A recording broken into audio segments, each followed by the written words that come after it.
Jesus said, "I am the true vine, and my Father is the gardener.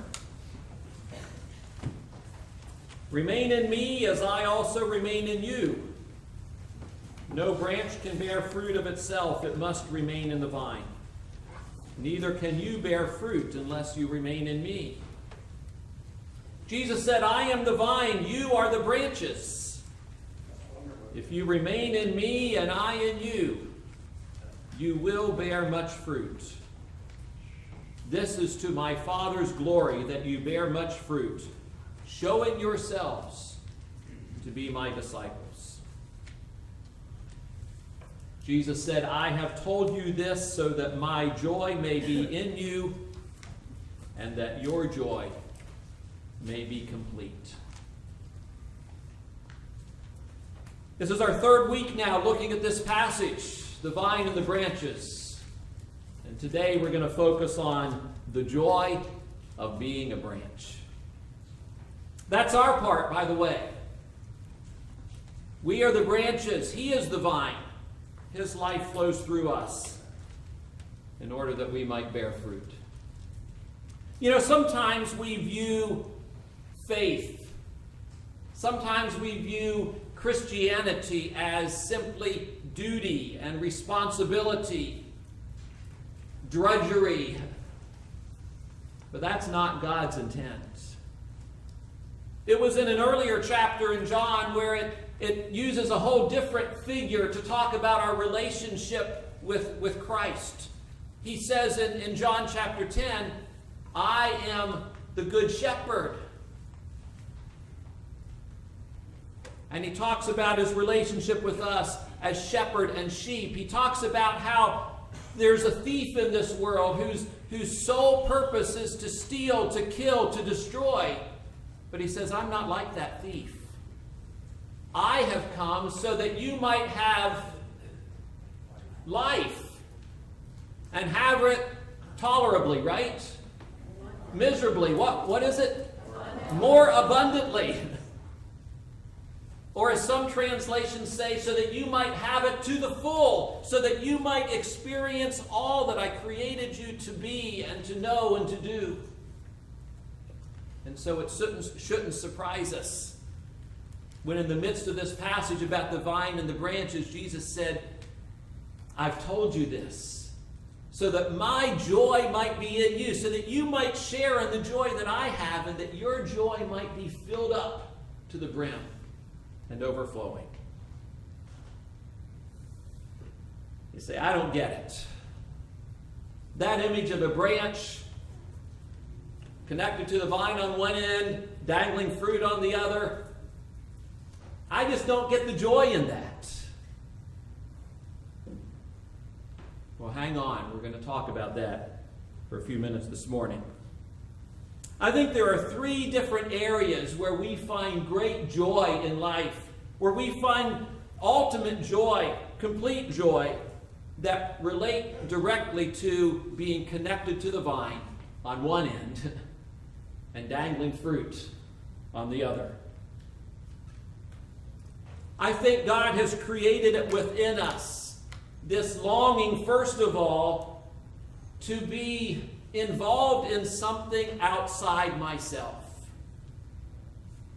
Oh, we can pursue selfish interest our whole life long. We can think that the ultimate joy and satisfaction is by just trying to get everything we want, to try to get everything coming our direction, but ultimately that's a pretty miserable way to live.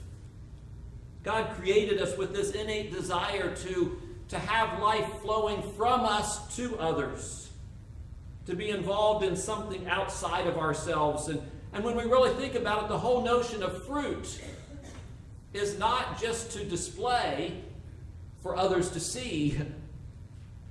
We don't just walk by and say, "What a lovely garden." Now, there's flowers for that purpose. But this is not a flower tree. This is a fruit vine. This is a grapevine. Producing fruit. Fruit is designed to nourish and to bless other people. God created us to bear fruit, to bring blessing to others. Reba shared a story with me just a week or so ago that came from a childhood friend of hers, someone she went to school with. It sounds like something that could have happened to any of us. Let me read her story. Her name is Dana, and she shared this with her Facebook friends. I left my comfort zone today. I followed a stranger from the vet to their home. I would never do this, but I believe I was supposed to today. She writes, when I was leaving the vet, an older gentleman came in and was crying. The girl said, I'll have the stretcher out in just a minute. He turned and walked outside, and I could see him standing and crying into a wash rag. I told the girls to please take care of him first, and I would wait. Well, when I left, the man was standing alone in the parking lot, totally broken down. I put Bailey, her child, in the car and started the air conditioning for... No, it wasn't her child. I should have read this twice before. Bailey would be the pet, okay? Although I guess to turn the air conditioning on for pets and for children. But I put Bailey in the car and started the air conditioning for her and then walked toward the man who was now getting in his car. I walked up to his window and he rolled it down. I told him that I didn't mean to intrude, but I felt compelled to come and give him a hug. He grabbed me and hugged me and just lost it. We were both crying. He told me he had lost his wife in April and today was putting down his dog of 17 years. He couldn't take the pain of his losses anymore. He thanked me for being so kind and told me how much it meant to him that I had given him a shoulder to cry on. He said, you just proved that there are still good people in the world. I broke down crying and asked if he had any kids at home or anyone to sit with him. He just shook his head no. I asked if he would like to grab a cup of coffee or something. He said he wished he could, but he couldn't go out like he was in public. So we said our goodbyes and I got back in my car. I thought I should give him my phone number, but as I was writing it down, he drove off. So I pulled out, thinking of him and praying for him to find comfort. Strangely, when I pulled out behind him, he was taking my route home. We got to within 3 blocks of my house. I said, God, what am I supposed to do? I hurt for this man. I immediately knew I was to follow him, so I did. We arrived at his house, not far from mine. I just stayed parked on the road and rolled my window down. He sat in his car and cried for a while. When he got out, he was surprised to see me there. I immediately felt out of place, but I told him I was not a stalker, but that he had taken the same route home, or my same route home, and I wanted to give him my name and phone number if he needed someone to talk to. He was so thankful. I stood and held this stranger for a few minutes on his driveway while he released all the tears and pain. He again thanked me so much for being there. I said goodbye and drove off. As I sit now back at home, I feel strange. I feel mixed emotions. I helped someone today that had no one, but I drove off and left an elderly man crying. I hope I did the right thing. I didn't give him my last name, just my first name and my number. I pray he's okay, and I hope my hugs will help him through. Just a little thing. But it's part of bearing fruit, isn't it?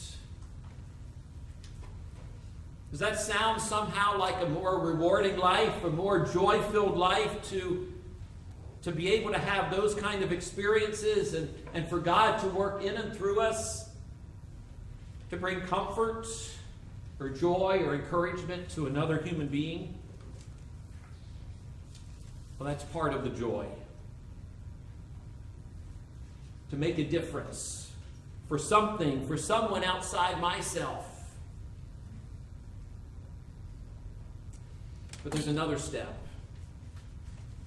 It's not just that I long deep within myself to be involved, to have some kind of life flowing that touches someone outside myself, but I think we also have this longing to be part of something that is bigger than ourselves.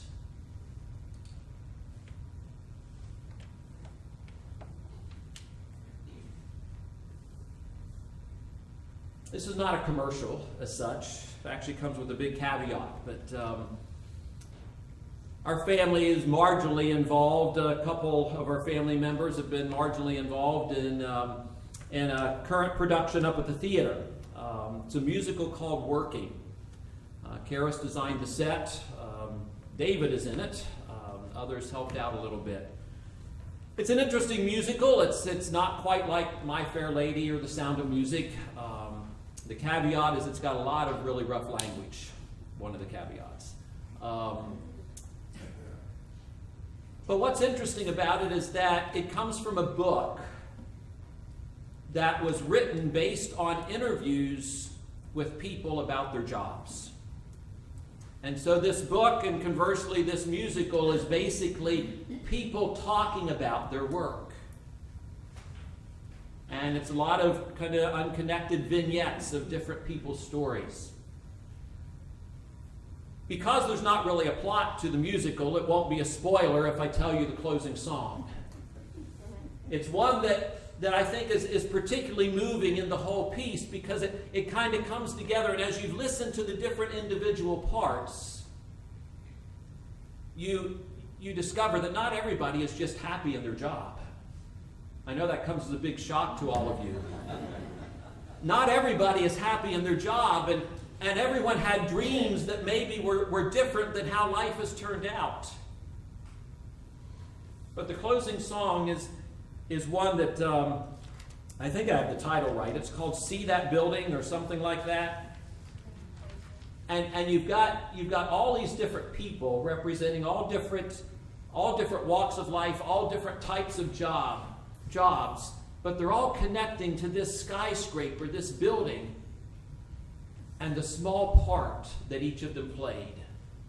And I think it reflects this deep desire to be part of something bigger than ourselves, to say, I did this one thing, but this one thing contributed to something so much bigger. Let me just read some of the words. And understand, you've got a whole chorus of different actors, and so all of these lines are coming from a variety of people all over the stage. See that building? I was the one who did the design. Another voice. I was the one who drafted the plane, every detail and every line.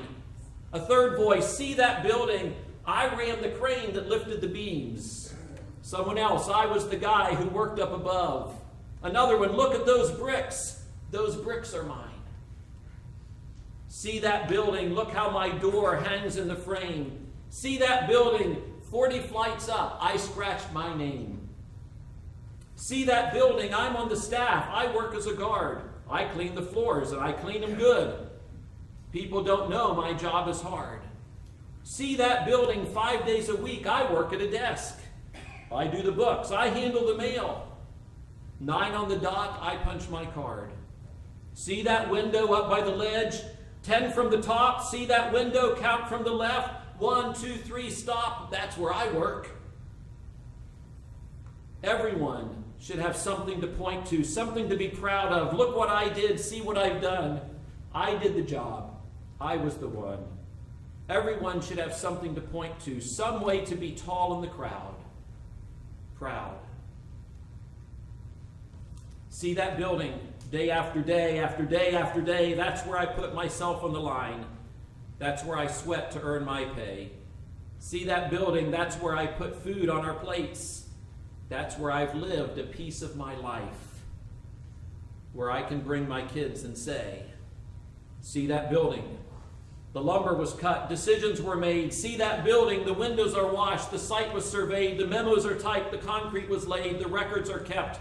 The office is run. The coffee is sold. The digging was done. The building was built for all eyes to see by me.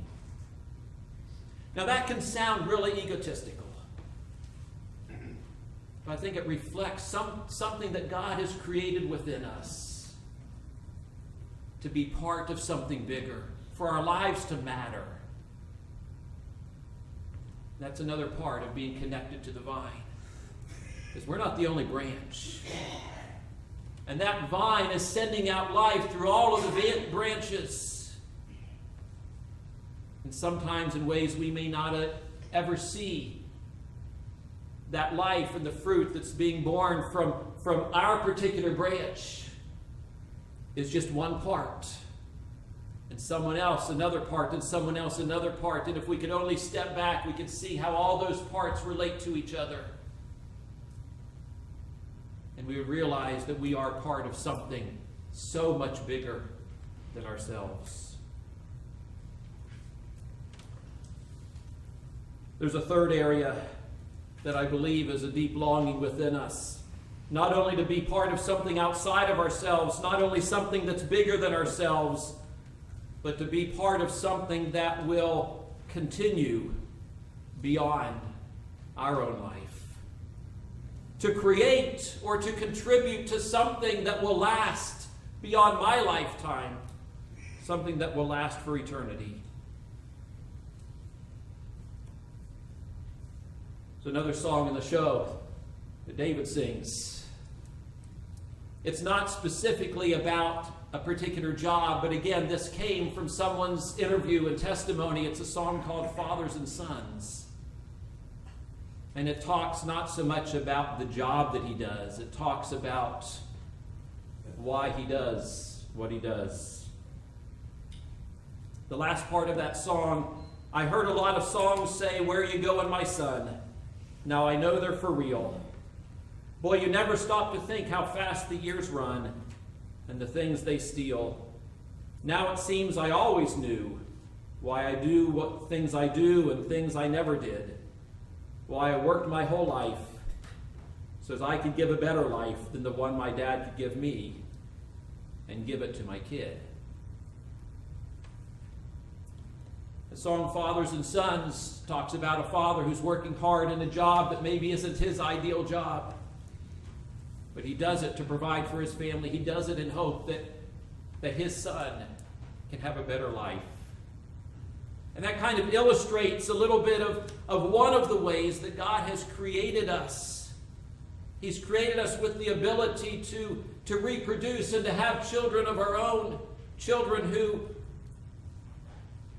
tragically not always, but most of the time, children who will outlive us. And there are those of us to whom God doesn't give children, but we have opportunities still to contribute and to build into the lives of other people whose lives may outlive us. We come and we participate in Vacation Bible School, and we may never know how the lives that we touch there, not our own children, but other children, how we may be contributing to others whose lives will outlive us, and they will contribute to others, and how the things we do can matter for years and years and years in ways we may never see. There's an interesting Old Testament scripture that says, as it talks about arrows in the hands of a mighty man, and compares that to the children that God gives us. So that's an odd comparison. Arrows, a warrior, children. What? Our children are going to stand up and fight for it? What is that talking about? And you stop and think, well, for a warrior, what do arrows represent? How are arrows different than a sword in your hand?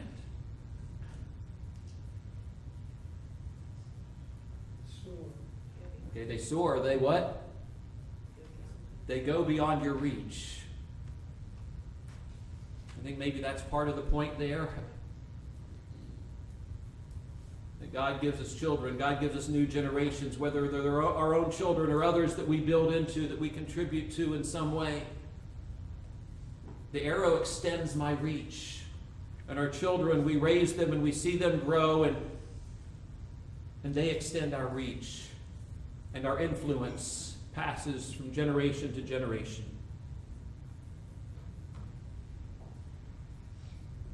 Jesus said it this way: lay up for yourselves treasures in heaven, not treasures on earth.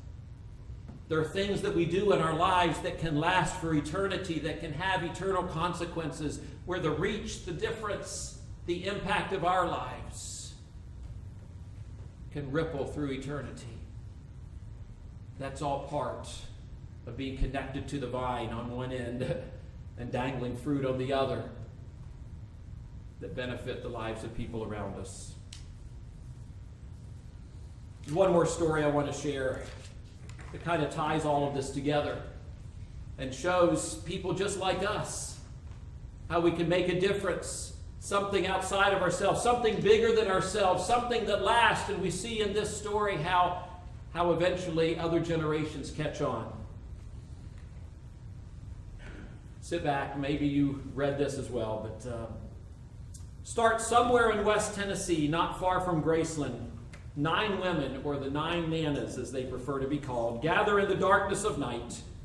At 4 a.m. they begin their daily routine, a ritual that no one, not even their husbands, knew about for 30 years.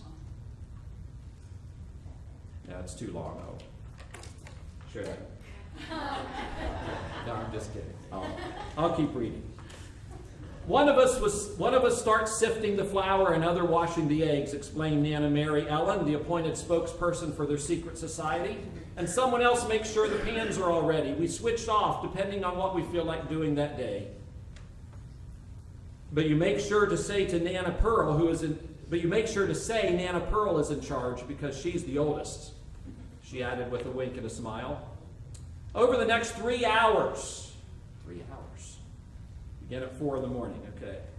The 9 nanas, who all consider themselves sisters despite what some of their birth certificates say, will whip up hundreds of pound cakes as part of a grand scheme to help those in need. And then before anyone gets as much as a glimpse of them, they'll disappear back into their daily lives. The only hint that may remain is the heavenly scent of vanilla, lemon, and lime lingering in the air. Even the UPS driver who picks up hundreds of packages at a time has no clue what these women, who range in age from 54 to 72, are doing. He's just happy to get a hug and a bag filled with special treats. What he doesn't know is that he's part of their master plan. A plan that began 35 years ago when the sisters got together for their weekly card game, something their husbands referred to as broads and bridge. Pearl says it was all her idea, Mary Ellen teased, but as I remember it, we were sitting around reminiscing about Mama and Pawpaw and all the different ways they would lend a hand in the community. Mama and Pawpaw are the grandparents who raised 4 of the women, Mary Ellen included, when their mother passed away, and they took in Pearl as their own when her parents needed some help. Mama Ruth would read in the paper that someone had died, Mary Ellen remembered, and she'd send off one of her special pound cakes. She didn't have to know the family. She just wanted to put a little smile on their faces. And we started thinking about what we could do to make a difference like that. What if we had $1 million? How would we spend it? So the ladies began brainstorming. One of the sisters suggested that we should all start doing our own laundry and put the money we saved to good use. I admit I protested at first. There's just something about laundering that I don't like. But I was outnumbered, so among the 9 of us, we put aside about $400 a month, and our husbands never noticed a thing. Their shirts looked just fine. Fine. And then the women started listening. They'd eavesdrop, all with good intentions, of course. At the local beauty shop, or when they were picking up groceries, and when they heard about a widow or a single mom who needed a little help, they'd step in and anonymously pay a utility bill, or buy some new clothes for the children. We wanted to help as much as we could, Mary Ellen said, without taking away from our own families. So we became coupon clippers, and we'd use green stamps. Remember those? We'd use green stamps, and we'd make sure to go to Goldsmith's department store on Wednesdays. Every week they'd have a big sale, and you could spend $100 and walk away with $700 worth of merchandise. The nanas would find out where the person lived and send a package with a note that simply said, "Somebody loves you." And they'd be sure to include one of Mama Ruth's special pound cakes. The more people they helped, the bolder they became. We gave new meaning to the term drive-by, Mary Ellen said with delight. We'd drive through low-income neighborhoods and look for homes that had fans in the window. That told us the people who lived there didn't have air conditioning. Or we'd see that there were no lights on at night, which meant there was a good chance their utilities had been turned off. Then we'd return before the sun came up like cat burglars and drop off a little care package. For 3 decades, the ladies' good deeds went undetected. That is, until 5 years ago, when Mary Ellen's husband, whom she lovingly calls Southern Charmer, started noticing extra mileage on the car and large amounts of cash being withdrawn from their savings account. He brought out bank statements, and they were highlighted, Mary Ellen said, recalling the horror she felt. I tried to explain that I had bought some things, but he had this look on his face that I'd never seen before, and I realized what he must have been thinking. I called the sisters and said, you all need to get over here right away. So 30 years into their secret mission, the 9 Nanas and their husbands gathered in Mary Ellen's living room, and the sisters came clean. They told the husbands about the laundry and the eavesdropping, even the drive-bys. And that's where their story gets even better. Because the husbands offered to help. They were amazed that we were doing this, and even more amazed that they never knew. We can keep a good secret. All but 3 of them are retired now, so sometimes they come with us on our drive-bys. In our area, all you need is an address to pay someone's utility bill, so we keep the men busy jotting down numbers. It wasn't long before the couples decided it was also time to tell their grown children, and that's when happiness began to happen in an even bigger way. The children encouraged their mothers to start selling Mama Ruth's pound cakes online so they could raise money to help even more people. And it wasn't long before they were receiving more than 100 orders in a day. The first time we saw those orders rolled in, we were jumping up and down, Mary Ellen said with a laugh. We were so excited that we did a ring around the rosy. Then we called all the children and said, what do we do next? That's when the 9 Nanas moved their covert baking operation out of their homes and into the commercial kitchen of a restaurant owned by one of their sons, where they can sneak in before sunrise and sneak out before the staff comes in. They even hired a happiness coordinator, whose code name is Sunny, of course. Her identity needs to be secret too, so she can help out with the eavesdropping. We swore her to secrecy. Her parents think she works in marketing. And really, if you think about it, she is doing public relations and spends a lot of time looking for people to help at the supermarket. These days, the 9 Nanas are able to take on even bigger projects, given their online success. Recently, they donated more than $5,000 of pillows and linens and personal care products to a shelter for survivors of domestic violence. And this August, they'll celebrate their 2nd consecutive Happiness Happens month by sending tokens of their appreciation to one person in every state who has made a difference in their own community. And that $1 million they once wished for, they're almost there. In the last 35 years, the 9 Nanas have contributed nearly $900,000 of happiness to their local community. But that doesn't mean they're too busy to continue doing the little things that make life a bit happier. Sometimes they just pull out the phone book and send off pound cakes to complete strangers. And if the Nanas spot someone at the grocery store who appears to need a little help, it's not unusual for them to start filling a stranger's cart. Not everyone is as lucky as we were to have Mama and Pawpaw to take care of them, to fix all the things that are wrong. So this is our way of giving back, Mary Ellen said. We want people to know that someone out there cares enough to do something. We want to make sure that happiness happens.